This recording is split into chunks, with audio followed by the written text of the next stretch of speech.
We are going My over pleasure. now. Thanks. We are going over to the United Kingdom, where Simon Hunter is going to offer us some thoughts. He is the CEO of Hunter, which began as a bespoke tailoring specialist all the way back in 1936. It's evolved into a pioneer in the creation and management of technology-driven professional clothing. Hunter Apparel Solutions can comprehensively manage any stage of the journey in professional clothing. They have R&D, they design, manufacture, sourcing, measuring, laundering, preparing, tracking, tracing, packing, and delivery to the point of need. So with Simon, and we already see your smiling face on your first slide, we turn the floor over to you. Thank you, Rick. Very interesting, Eugene, here in the Asian perspective as well. So I'm Simon Hunter. I'm the Chief Executive Officer of Hunter Apparel Solutions. We are a third generation family business, actually 85 years old this summer. We're based in the UK. I'm speaking to you from Northern Ireland. Our focus as a business is very much on frontline workers, right from our inception in 1936, actually. On one hand, we are a professional clothing specialist. On the other hand, for over 20 years, we have been a sort of a software technology business as well, creating our own proprietary technology to add value to our clients' experience in terms of service. Just flicking to the next screen, short profile on myself and my history. I came through a sort of an academic background, being an accountancy student, worked in a tech company, came into the family business, and have seen this sort of company develop from being a manufacturing company specializing in single product into a managed service company, and moving on from there into a sort of a professional services company, offering laundry and services and disposal services and so on.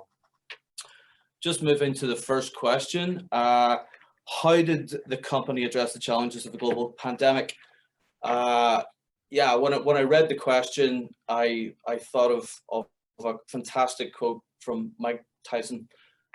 Everybody has a plan until they get punched in the mouth. And I think, you know, 2020 for all of us was just that, wasn't it, folks? It was a punch in the mouth. And, you know, when the pandemic started to rage in China and make its way into Italy and on into Europe, and we could see it coming towards us, you know, I thought about it, and I thought, you know what, I've been punched in the mouth a few times before.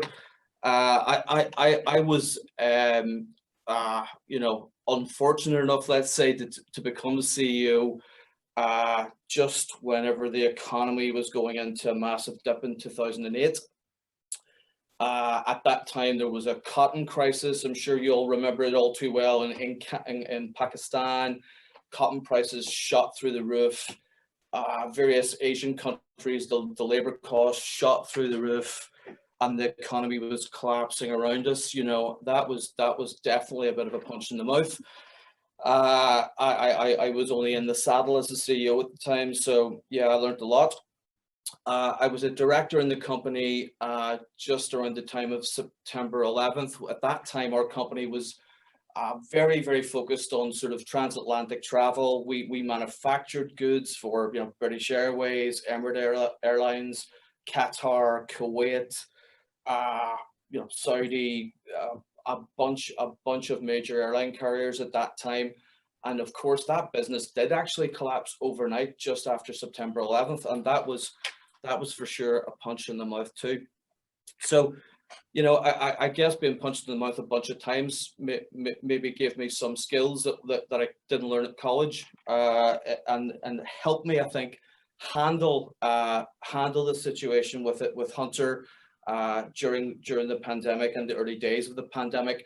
To cut a long story short, I knew that, you know, it's been mentioned before, agility was key, you know, and effectively in a day, I deconstructed the company and reconstructed the company. And I started to develop a communication strategy for the staff. Basically, what I said to them is, look, I'm going to give a safe work environment to you. That's my promise. That's my absolute commitment. I'm going to make this workplace safer than you will be going to buy food in a supermarket. Interestingly, just this week, actually, I saw a study from the University of Chicago where they were effectively saying just that companies have been able to make their workplace such that staff are actually more safe at work than elsewhere. So we did just that. Lots of decontamination, supplying nitrile gloves, putting up shields, giving people face masks, and a bunch of disciplines about how people would enter and leave work and so on and so forth. And we made the workplace safe. And thank God, I can say nobody has got sick at work at Hunter. So I told them though that this agility that I was determined that we would have required people to be in work. I wanted them to be in work so that we could pivot, and I could redeploy people. And in some cases, I was redeploying people multiple times in a single day. But that helped us tremendously. I have never been so proud to lead the company as in 2020. What the team at Hunter did was remarkable. We certainly pivoted. We worked 7 days a week, many of us, for months. We committed ourselves. We effectively gave ourselves over completely to getting PPE to the front line in the UK, and it was extremely difficult. It was extremely stressful. All the supply chain problems that Eugene did before me described and others have described. Of course, we experienced too lots of fake data sheets and fake products, and you're trying to wade your way through all that and make sure none of that makes its way onto the marketplace. That was very difficult, it was very challenging. But we did it. We got through the turmoil. We got tens of millions of pieces of PPE to the front line. We were extremely proud to do that. Essentially, what we did as a company was we focused on our purpose. Our central purpose has always been about the front line. And we grew to understand, I think, very, very clearly that the front line is not just emergency services workers, although that's very important. We also realized that, people driving trains, working on trains, working in other forms of public transport are also frontline workers on whom we all depend. And so doing our bit to help that meant everything to us. And in terms of how we saw changes in regard to our customers during the period, well, definitely there was a greater, faster uptake of the tech services that Hunter provides.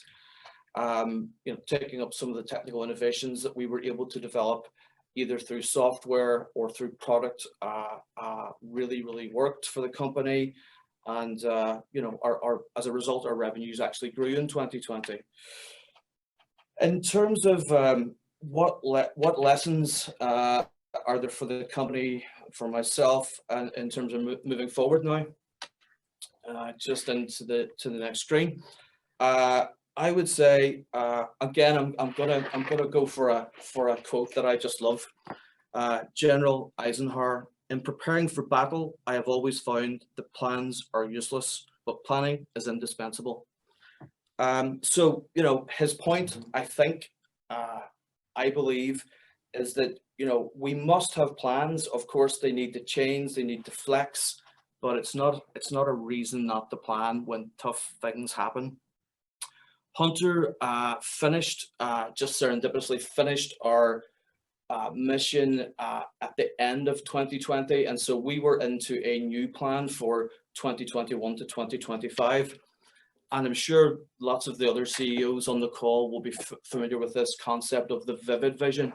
I'm sure in the past we all had a sort of a 1 or 2 line vision statement for the company, and I'm a great believer in the vivid vision, sort of a 6-page document that sets out the future and how we will get through it. And we are using that to improve, build on all the learning that we got from 2020 and help us moving forward. I think as well, on a personal level and from a leadership perspective, 2020, it reminded me, you know, how important it is to look after, you know, our mental health, our physical health. I'm a great believer in physical exercise, going to the gym and martial arts and so forth. And I tried to remind the staff constantly through the communication sessions that I did to focus on their mental health and to look after themselves.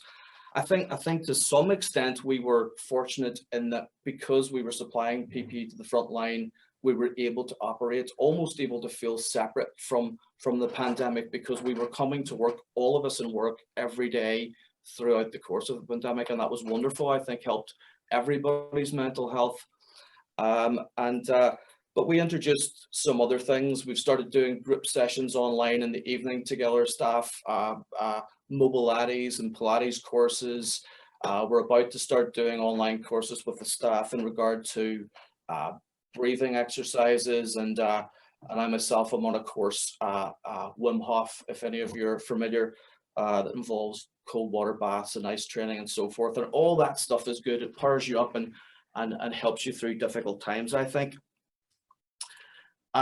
So just moving on to the next screen, the new normal. You know, what do we expect? Well, I think we can all, to some extent, in our different parts of the world, see, you know, a post-pandemic economy starting to take form. And for me, I think there was 4 things jumped to mind. One is that, you know, I'm sure that we've all done this in our companies. You know, you have an approach to sizing folk. You know, for us, this meant sending skilled, trained staff into the field with sizing sets, trying them on wearers and trying to get size data. One of the things that has been coming onto the market very strongly is AI based sizing, artificial intelligence driven sizing. Interestingly, during COVID times, that had a particular nuance in that it was contactless. So it became quite apparent to me in the early days of COVID that asking someone to try on a sizing set that could have been contaminated itself by an asymptomatic wearer was really not acceptable from a duty of care perspective. So I can really see how our customers have really pivoted towards artificial intelligence based sizing. Certainly I think that's going to continue, because clearly we touched on, Rick, you focused on sustainability before. You know, what an unsustainable activity it is to make huge amounts of sizing sets and then lug them about various parts of the world to record sizing. Not very environmentally friendly at all. But using artificial intelligence is completely sustainable. There's no carbon impact whatsoever, and there's no COVID risk. And I think that's a major take home for 2020 and into the future. Secondly, you know, there's one thing for sure, you know, everybody's pivoting towards PPE. Of course they are, and why wouldn't they? I would say, you know, the old Latin caveat emptor, let the buyer beware. You know, the skills that come with PPE are not skills that are born overnight in a company. They're skills that are developed over decades. And, you know, it can be a dangerous thing as people pivot. You know, some people will do it better than others, but I think PPE is best bought from experts. Finally, I think, you know, one of the things that we've seen, again, I'm going to come back to sustainability. We at Hunter just became very hyper conscious of the tens of millions of pieces of PPE that we're putting into the marketplace, many of which were face masks that were going to be binned after not a day, but after a single use. You know, I just did not feel settled with it. And we set ourselves a personal goal in 2020 to develop the world's most sustainable face covering. And we managed to do that. We managed to create an EN 14683 certified fluid resistant IRR tested mask that you could wear 100 times. So that's a bit of a game changing thing. in terms of PPE. It's much more sustainable, and I think face coverings are here for the long term. I mean, as a young man traveling in Asia, you know, people have been wearing face coverings in Asia for lots of different reasons for a long time. And I think we're going to see that, especially in public transport and so forth, people in confined spaces on planes and trains and so forth, even after we get through, you know, the third wave of the pandemic and so forth. I think a lot of people are going to want to wear face coverings in the future. Finally, what can we tell our global workforce or employees about the future of the industry to encourage recruitment, training and retention? Well, firstly, I would say don't leave the team guessing, you know, communicate and communicate more. And we did that at Hunter, eventually mobilizing to daily communication sessions at a time when I was asking staff to be in work, when frankly many staff did not feel comfortable with that idea. I had to make them feel safe. I had to demonstrate that the workplace was safe, and I had to tell them about what we were doing to keep them safe. I like this concept of the CEO, the CEO as being a chief energy officer, you know, setting the pace and walking the walk. To, you know, to maximize the chance that the team will actually follow the leadership that you're providing, and be honest with them, be honest with the staff, tell them the good stuff and the bad stuff. Many of the CEOs before me have said a similar thing. I'm going to use one more quote. I love this. Now, bear in mind, it's 1914. So men wanted for hazardous journey, small wages, bitter cold, long months of complete darkness, constant danger, return doubtful, honor, recognition in case of success. This is a remarkable quote. Ernest Shackleton recruiting his crew for the 1914 Antarctic expedition, as advertised in the New York Times. I think it's very clear Shackleton was looking for men of a certain type, men with a particular type of attitude. Attitude, I believe, is the most important attribute for us all when we're recruiting. It's certainly the thing that I look for more than academic qualifications or anything else. I want to see people with the right attitude. And I think if we recruit into this industry young people with the right attitude, who are focused on looking after their health, their well-being, and we employ them in companies that have got a well-defined culture and a well-defined important purpose, that they will embrace that and the industry will have a great future. After all, you know, what sector could offer this? Skilled jobs in R&D and design, technical jobs, engineering jobs, as well as all the usual stuff, finance, logistics and management and so forth. It's such a diverse industry. It's extraordinary. I love my job. I love the industry. I can see, listening to all the other fellows before me, they do too. Over to you, Rick. Thank you for letting me respond. Yeah, of course. Thank you, Simon. We appreciate the thoughts. I appreciated that you talked about your team and that we all were involved, of course, in, you know, making sure that workers were safe. So I appreciated that. I also appreciate that you're really going beyond that. The health of our workers is up here as much as it is anywhere else. And to hear about the programming that you're doing is wonderful. I also appreciated that you were able to work into American icons in one speech of Mike Tyson and General Eisenhower. I'm not sure they've ever been quoted in the same speech before, Simon, so congratulations on that. Contactless sizing, I agree, that's going to be an important technology moving forward, and just this whole past year really shifted that into focus for a lot of us. Face coverings here to stay as a long-term concept. That's also very interesting. Love that your revenues actually still grew in 2020. That's amazing. So